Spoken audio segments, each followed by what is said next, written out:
I'm here because I think it's time to talk about one of the biggest dangers in the United States today. Millions of people every year are exposed to unsafe drinking water that can cause them cancer, Alzheimer's, bone disease, and other significant diseases. There is more talk about the Kardashian family than about this, and I think that's very disappointing. Well, here's what I'm talking about.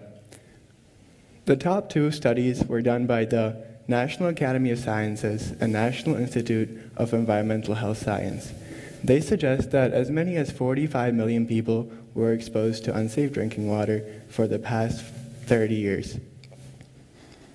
The bottom study was done by an environmental working group, which is a nonprofit organization, and it says that as many as 170 million people in the United States had to drink tap water that contained traces of radioactive isotopes in it.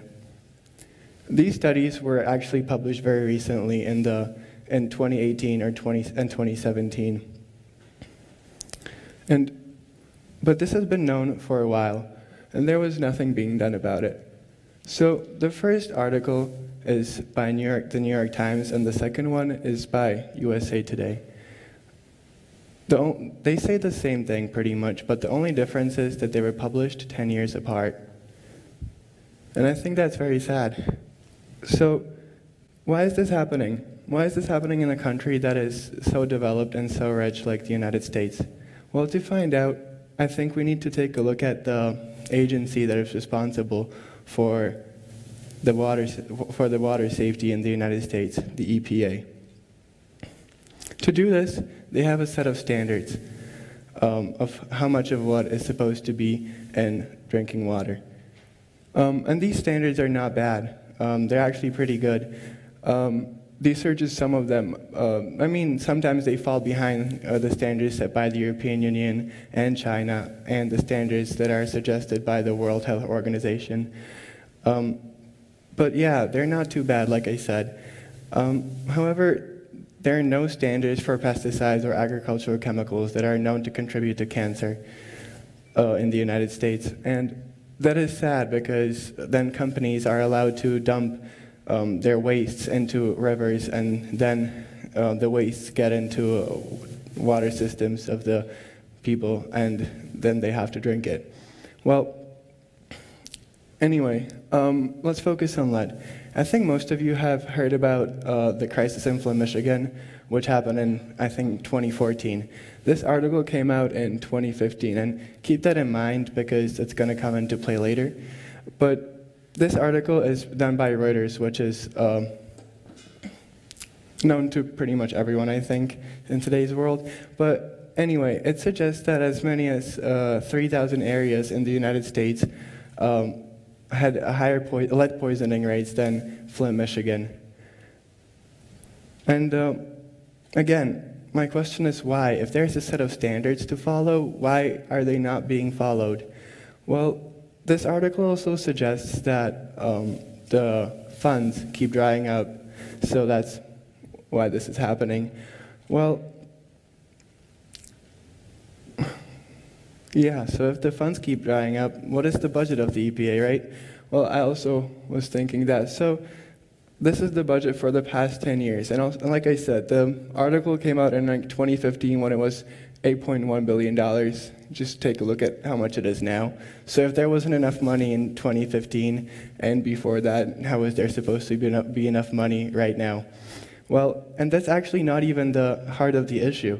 The budget has been steadily decreasing for the past 30 or 40 years, even though it was almost $10 billion in 2010. What I mean is this. In 1979, the budget was $5.5 billion, which is actually very, very similar to what it was in 2018. However, the 2018 budget, adjusted to inflation, is only about $1.6 billion in 1979 dollars, which is $4 billion less than what it was in 1979. So I think that's pretty sad too. I also want to mention that the economy has since doubled, and the population grew by about 100 million people since 1979. So the responsibilities of the EPA have pretty much doubled and grew, and their budget just steadily decreased. And again, why is this happening? Why is there not enough money to keep the citizens safe and healthy? I mean, this is a very developed country. So, yeah, I mean, if we look at the White House website under the budget section, this is what we can see.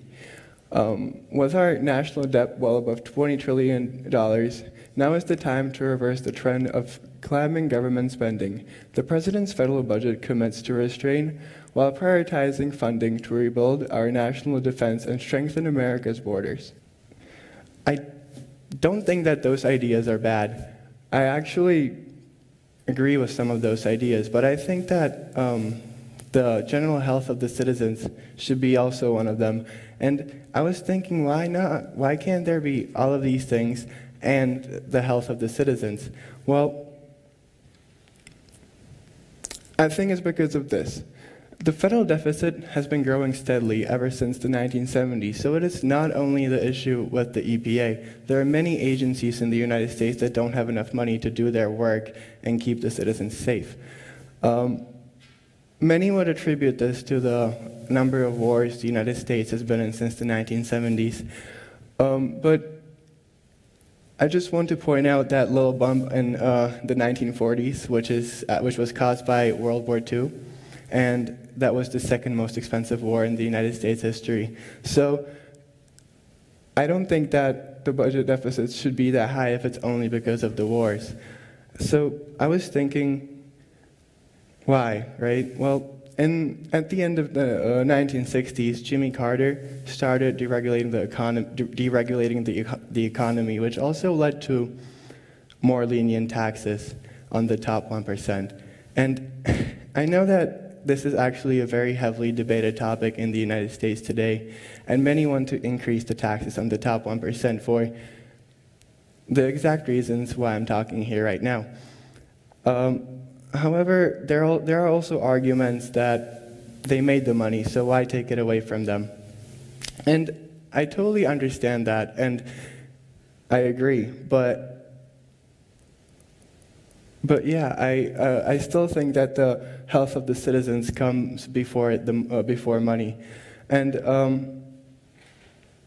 I want to show you guys one post that I actually saw on Reddit. It was an Ask Me Anything post, and it was done by Bill Gates. And there were two questions that people asked him. One of them was if being a billionaire has made him a happier person. And this is what he said. He said, yes. I don't have to think about health costs or college costs. Being free from worry about financial things is a real blessing. Of course, you don't need $1 billion to get to that point. We do need to reduce the cost growth in these areas so they are accessible to everyone. And I think that's very interesting because many people say that billionaires should keep the money that they have right now because they're very hardworking people and they made the money, right? So, yeah, but even Bill Gates thinks that you don't need $1 billion in order to be happy. The second question that they asked him was actually directly concerning the tax system in the United States. And this is what he said. I think our system can be a lot more progressive. That is, richer people paying a higher share. A key element is making capital gains taxation more like ordinary income.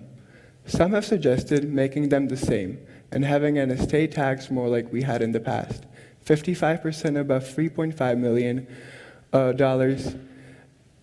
European countries collect a lot more taxes, but through consumption taxes, but those are not progressive.